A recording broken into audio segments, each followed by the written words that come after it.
Doctor Sudhanshu Trivedi ji. माननीय उपसभापति महोदय, आज जब इस विषय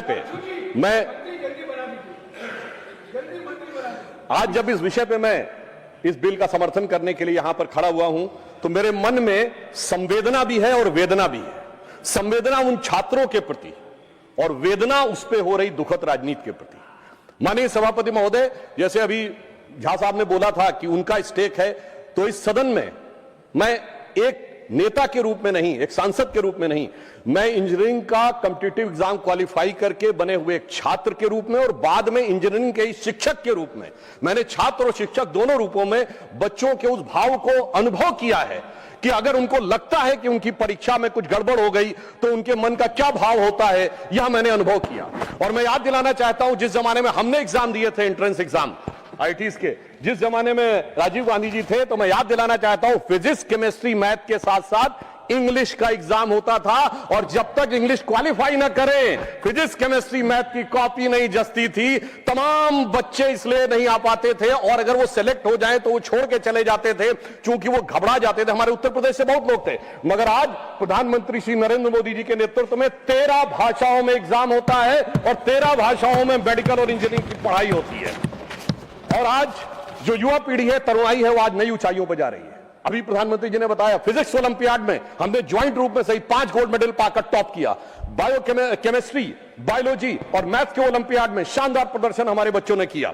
आप अगर देखें तो अभी स्काई रूट कंपनी ने भारत का first space satellite Vikram 1 launch किया, और जिसकी एवरेज एज 28 साल है। और यह भी याद करिए, इस समय हमारे बच्चों के, युवाओं के प्रतीक कौन? गुकेश डोमराजू, जो 18 साल की उम्र में वर्ल्ड चेस चैंपियन बना।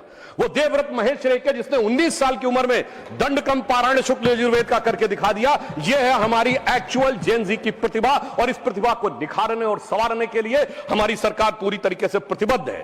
और वो कितनी संवेदनशील है, उसका प्रमाण उपसभापति महोदय यह है कि हमारे इसी सदन के नेता माननीय नड्डा जी और पीएमओ में राज्य मंत्री जितेंद्र सिंह जी दोनों गए और उन्होंने सोनम वांगचुक जी का अनशन समाप्त करने में सफलता हासिल की। पर संवेदनशीलता के अलंबरदारों से मैं पूछना चाहता हूं, स्वतंत्र भारत का पहला आमरण अनशन हुआ था 19 अक्टूबर 1952 को पोट्टाभी श्रीरामुलु ने।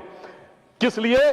कि तेलंगाना, आंध्र को अलग किया जाए। मगर सभापति महोदय, 15 दिसंबर 1952 तक और उनकी मृत्यु हो गई उस आमरण अनशन में, मगर सरकार के कान पर जूं नहीं रोकी थी। यह दिखाता है कि कितनी संवेदनशीलता थी और कितना।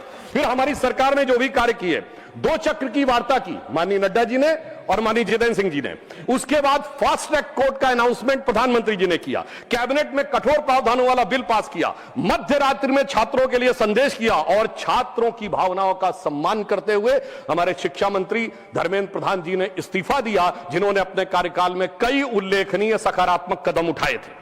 और उसके बाद प्रधानमंत्री जी ने श्री नंदन नीलकर्णी जी के नेतृत्व में एक हाई पावर टास्क फोर्स बनाई। मगर सभापति जी, मैं समझ नहीं पाता हूं, हाई पावर टास्क फोर्स के सदस्यों का, विद्वान सदस्यों का उल्लेख करते हुए ये गोमूत्र कहां से बीच में आ जाता है?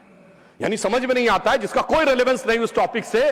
तो मैं बताना चाहता हूं, जिनको गोमूत्र की भी समस्या है, तो मैं उन्हें बताना चाहता हूं, गोमूत्र का anti bacterial, anti fungal, medicinal value के लिए यूएस में पेटेंट है, and the patent number is 64100059। और गोमूत्र का बायो एनहांसर के रूप में यूएस में साइंटिफिक पेटेंट है 68969007।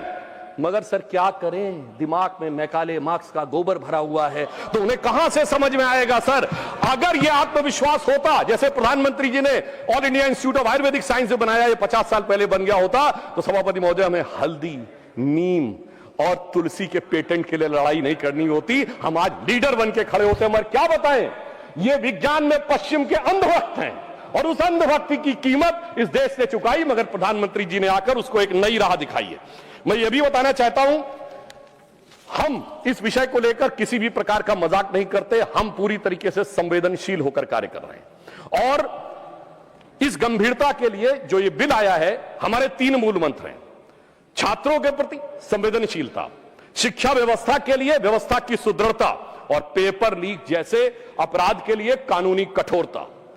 विच I can say in English, We are having a sensitive approach, secure process and a stringent law. So SSS is our main motto, how to ensure these things. और मैं यह भी कहना चाहता हूं कि इस विषय पे दो पक्ष हैं, एक लीगल यानी वैधानिक पक्ष और दूसरा है राजनीतिक पॉलिटिकल पक्ष।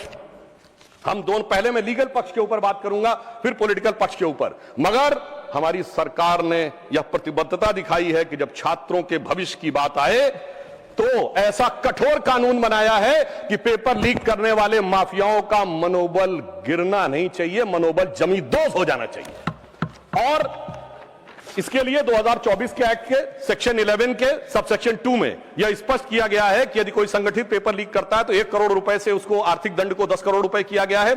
इसका उद्देश्य यह है कि यदि कोई ऐसा करता है तो उसकी आर्थिक ढांचा जमींदोज हो जाना चाहिए। सबसेक्शन 1 में 5 वर्ष के कारावास को 7 वर्ष किया गया है और 7 वर्ष के कारावास को 10 वर्ष किया गया है। 2024 के एक्ट के सेक्शन 10 में संशोधन किया गया है कि यदि कोई व्यक्तिगत रूप से इसका दोषी पाया जाता है तो 50 लाख रुपए का होगा फाइन। माननीय मंत्री जी ने कहा था कि सर्विस प्रोवाइडर के ऊपर भी कड़ा शिकंजा करने की व्यवस्था की गई है। तो यदि कोई सर्विस प्रोवाइडर या मैनेजर होता है तो उस पर 1 करोड़ रुपए का फाइन और सजा जो है वो 10 वर्ष तक की हो सकती है।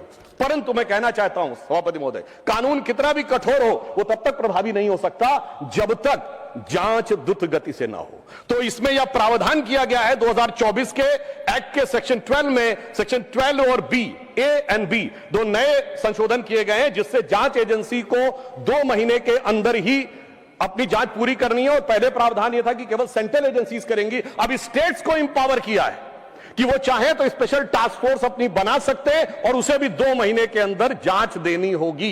यानी स्टेट्स को भी पावर दिया है और उसके लिए स्पेशल टास्क फोर्स की व्यवस्था भी की है।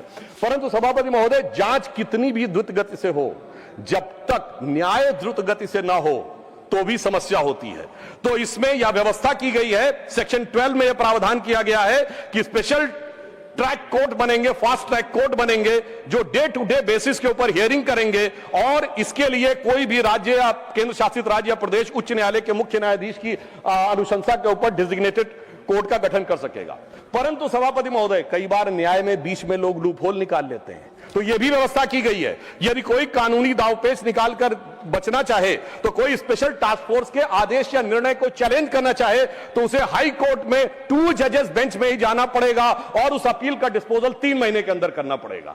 यानी हर प्रकार की व्यवस्था को सुनिश्चित किया गया है। तो यदि मैं एक लाइन में कहूं तो इस विधेयक में पेपर लीक पर कठोर दंड, समयबद्ध जांच और त्वरित न्याय, तीनों का ही समस्त प्रावधान किया है। इसके लिए मैं सरकार को धन्यवाद और साधुवाद देना चाहता हूं।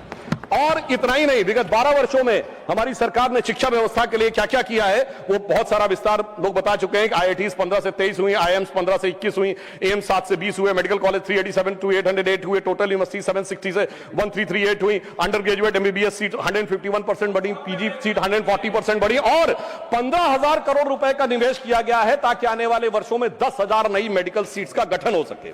सरकार ने 50,000 करोड़ रुपए का निवेश 2023 में अनुसंधान रिसर्च फाउंडेशन के लिए किया है और यह भी व्यवस्था की है कि 6,000 हमारे जो कॉलेज है 6,300 संस्थाओं में वन नेशन वन पोर्टल, ताकि इंटरनेशनल जो हमारे जर्नल्स होते हैं वो फ्री में अवेलेबल हो। 13,000 टॉप जर्नल्स आप कोई भी बच्चा जाके वहां से डाउनलोड कर सकता है। और इतना ही नहीं है सभापति महोदय, विगत 12 वर्षों में QS वर्ल्ड रैंकिंग में, जहां 2014 से पहले हमारे संस्थानों की संख्या सिंगल डिजिट में थी, आज 54 इंस्टीट्यूट हमारे ऐसे हैं जो QS वर्ल्ड रैंकिंग के ऊपर जिनकी रैंकिंग होती है। और मैं यह भी बताना चाहता हूं आज भारत की शिक्षा व्यवस्था के प्रति क्या आकर्षण उत्पन्न हो रहा है। 58,000 से अधिक विदेशी छात्र आके पढ़ रहे हैं।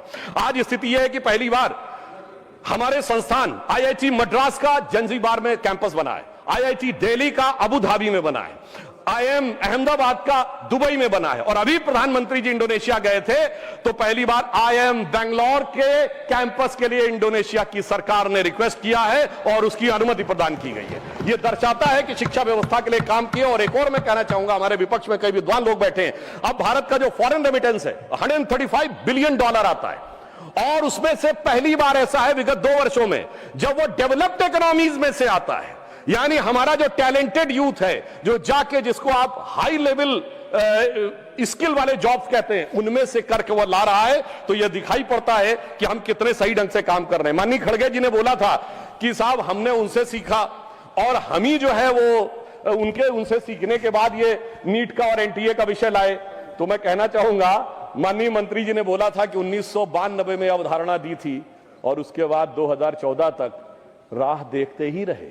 इसे कहते हैं आह को चाहिए एक उम्र असर होने तक। तो इसलिए मैं कहना चाहता हूं वो वास्तविकता में मोदी जी की प्रतिबद्धता से वह विषय सफल हुआ। और मैं उस डिटेल में नहीं जाना चाहता, बहुत सारे डिटेल्स माननीय मंत्री जी ने बताए किसके कालखंड में क्या क्या पेपर लीक हुए, पर एक उदाहरण देना चाहता हूं। ये तो अपने नेताओं के प्रति संवेदनशील नहीं है।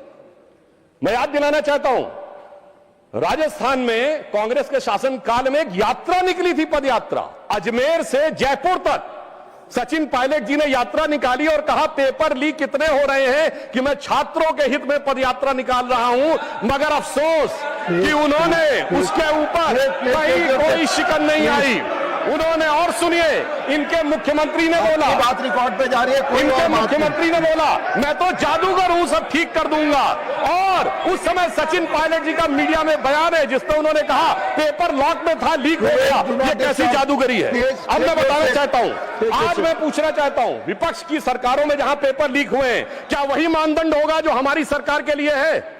पंजाब हो, झारखंड हो या कर्नाटक हो, क्या एक मंत्री के लिए एक रूल रहेगा या हर मंत्री के लिए अलग अलग रूल रहेगा? अब बॉल इनके कोर्ट में है और इन्हें तय करना है। मगर मैं याद दिलाना चाहता हूं, हमारे सदन के एक सम्मानित सदस्य जो अभी अभी आए हैं, श्री कपिल सिब्बल जी, जो बहुत प्रख्यात वकील हैं और ज्यादातर विवादास्पद विषयों के प्रख्यात वकील रहे हैं, उन्होंने शिक्षा मंत्री रहते हुए यह वकालत करने चले गए कि साहब हम बच्चों को लीगल एड देंगे। इनके शिक्षा मंत्री रहते हुए 2009 से 12 में सिर्फ सर 2010 में रेलवे रिक्रूटमेंट बोर्ड, 2011 में all India engineering entrance examination, 2011 में हरियाणा बोर्ड और 2012 में एम्स। सर आप समझिए, मैं कहना चाहूंगा, यानी जिस पर होना चाहिए था इल्जाम, वो लेके आ गया वकालत का पैगाम। अब पता नहीं है छात्रों का करेंगे काम या करेंगे छात्र हितों का काम तमाम।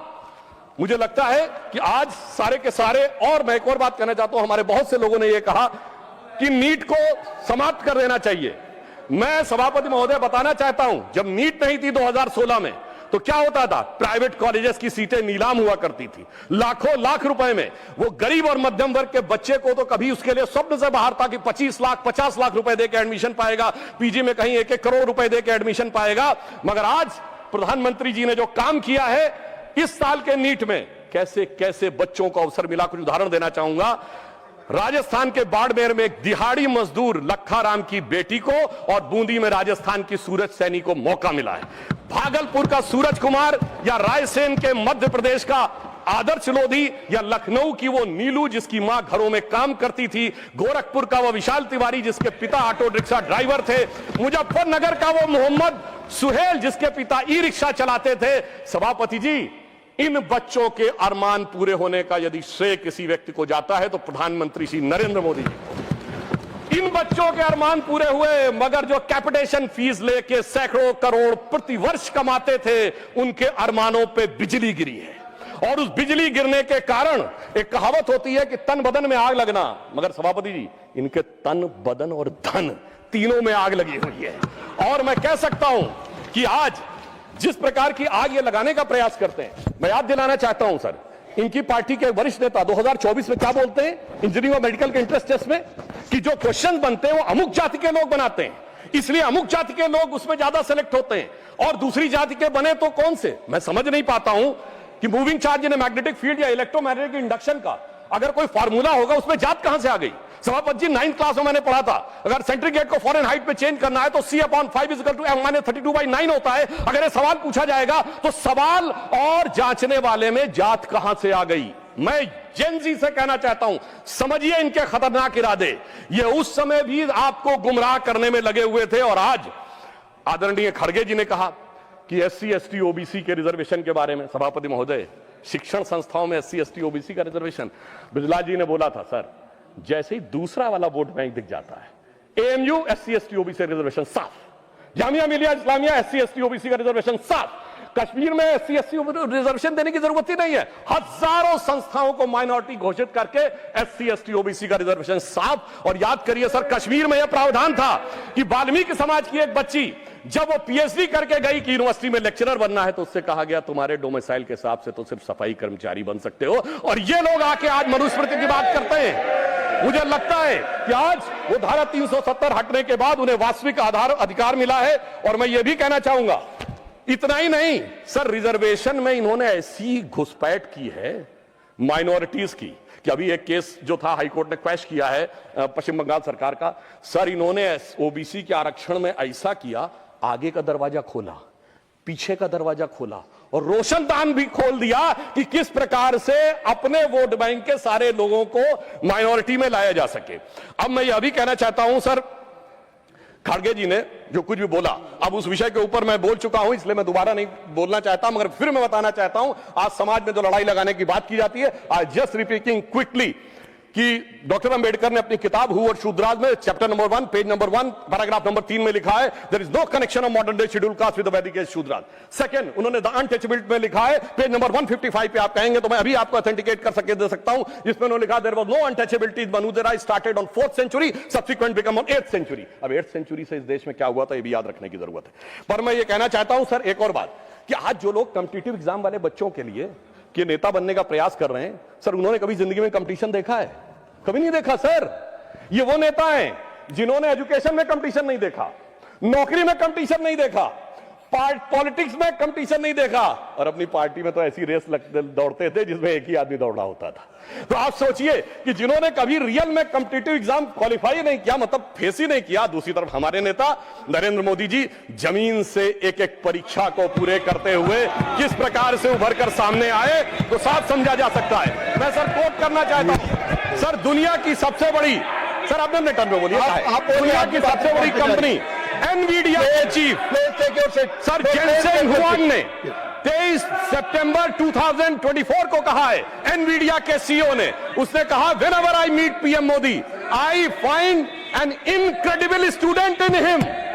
तो एक तरफ है हमारे नेता जो motivated, dedicated and incredible student है, दूसरी तरफ एक वो है जो फ्रस्ट्रेटेड, रिजेक्टेड और हर लोकसभा सत्र के बाद इंटरनेशनली इनविजिबल नेता है। अब मैं एक और बात कहना चाहता हूं, एक चीज जो हमारे लिए चिंता का विषय है सर, देखिए जिस प्रकार की भाषाएं आई वहां पर बच्चों के उसमें वो बहुत अशोभनीय और चिंताजनक था, जिस ढंग की भाषा का प्रयोग किया गया। मगर बच्चों की क्या गलती है सर, जो बड़ों से सीखते हैं। यदि यहां पे गालियां दी जाती हैं, अभी जो सदन में सदस्य खड़े हुए उन्होंने भी गाली वाली दी थी, अलग बात है। प्रधानमंत्री जी को बिहार में मां की गाली दी जाती है, आखिर में बच्चे बड़ों से ही सीखते हैं। तो मुझे लगता है यह भी ध्यान रखना चाहिए। मगर मैं दलगत भावना से अलग होकर कहता हूं, आज जो कुछ आपने सुना, हम इस तरफ पक्ष के हों या उस पक्ष के हों, क्या हमें नहीं लगता कि इस विषय को लेकर हमें चिंता होनी चाहिए? इस पे पूरे सदन को चिंता होनी चाहिए और इसका मार्ग प्रशस्त होना चाहिए। इसलिए मैं सदन की तरफ से कहना चाहूंगा कि शील, विनय, आदर्श, सभ्यता तार बिना झनकार नहीं है। शिक्षा क्या स्वर साध सकेगी यदि नैतिक आधार नहीं है? और मैं यह भी बताना चाहता हूं सर, मैं जेन जी से भी कहना चाहता हूं कि आपने एक गाना सुना होगा, यही उम्र है कर ले तू गलती से मिस्टेक। तो मैं बच्चों से बताना चाहता हूं, यह पानी की बोतल 10 रुपए की आती है, मगर Instagram free, Facebook free, WhatsApp free, Twitter free, ये फ्री क्यों दिया जा रहा है भाई? जबकि वो सभ्यता क्या कहती है, there can never be a free lunch, if there is a free lunch there has to be poison in it. तो मैं समझना चाहता हूं वो फ्री आपको इसलिए दिया जा रहा है ताकि आपके दिमागों को कैप्चर किया जा सके। इसलिए मैं पुनः 1997 की एक मूवी है यस बॉस, जो शाहरुख खान और जूही चावला थे, तो वो अपने बॉस को सोचती है कि वो मेरे लिए अच्छा कर रहा है, मगर वो उनको ट्रैप में फंसा रहा था। तो एक गाना था, बड़े टेढ़े मेढ़े दुनिया के रास्ते, खतरे ही खतरे हैं तेरे वास्ते। तो मुझे लगता है कि जेन जी को इस विषय के ऊपर समझना चाहिए। और मैं यह भी कहना चाहता हूं युवाओं से, याद रखिए योग, भोग, संग्राम तीनों जवानी के काम। और याद रखिए 80% लोग भोग में और 20% लोग संग्राम में पड़े हुए हैं। बहुत संभल कर आगे कदम बढ़ाना होगा। इसलिए मैं कहना चाहता हूं कि आज जब छात्रों के आंदोलन में कुछ ऐसे अवांछित तत्व आ गए थे, और ये मैं हवा में नहीं बोल रहा हूं, 23 जुलाई को 9:30 पे सोनम वांगचुक जी का ट्वीट है जिसमें उन्होंने यह कहा कि भाई मुझे बहुत पेन है कि कुछ एंटी सोशल एलिमेंट्स आ गए। बच्चों से कहूंगा सावधान रहिए, ये बड़े खतरनाक एलिमेंट हैं, ये अवसरवादी या राजकतावादी हर आंदोलन में चले जाते हैं, सीए में भी चले जाते हैं, किसान में भी चले जाते हैं, कुछ पहलवान में भी चले जाते हैं, आज बच्चों में भी। तो ये वो मुखौटा है जो कभी मुसलमान के पीछे छुपता है, कभी किसान के पीछे छुपता है, कभी पहलवान के पीछे छुपता है, आज नौजवान के पीछे छुपा है। इसलिए मैं कहना चाहूंगा बच्चों से कि देखिए वो जो बच्चे हैं वो तो भटके हुए नौजवान हैं। सर, बच्चे तो भटके हुए नौजवान हैं, मगर सत्ता के लालच में पक्की दाढ़ी वाला एक लटका हुआ नौजवान भी है, उससे उनको बहुत सावधान रहने की जरूरत है। और मैं सर बस 1 मिनट में खत्म कर रहा हूं। सर, प्रधानमंत्री जी ने और गृह मंत्री जी ने यह ध्यान रखा, हिंदी में एक कहावत है कि गेहूं के साथ घुन न पिसने पाए।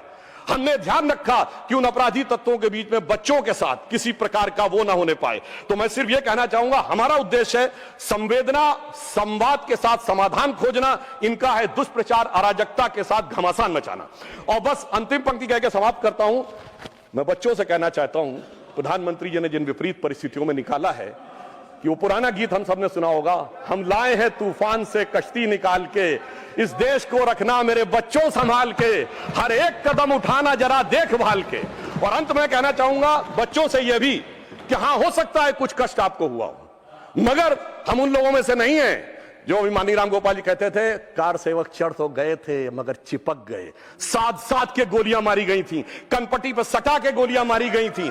इसलिए मैं यह भी कहना चाहता हूं सर, अंत में प्रधानमंत्री जी की तरफ से बच्चों के लिए और युवा पीढ़ी के लिए कि चमन को सींचने में पत्तियां कुछ झड़ गई होंगी, यही इल्जाम हम पर लग रहा है बेवफाई का, मगर कलियों को जिसने रौंद डाला अपने हाथों से, वही दावा करे हैं चमन की रहनुमाई का। धन्यवाद।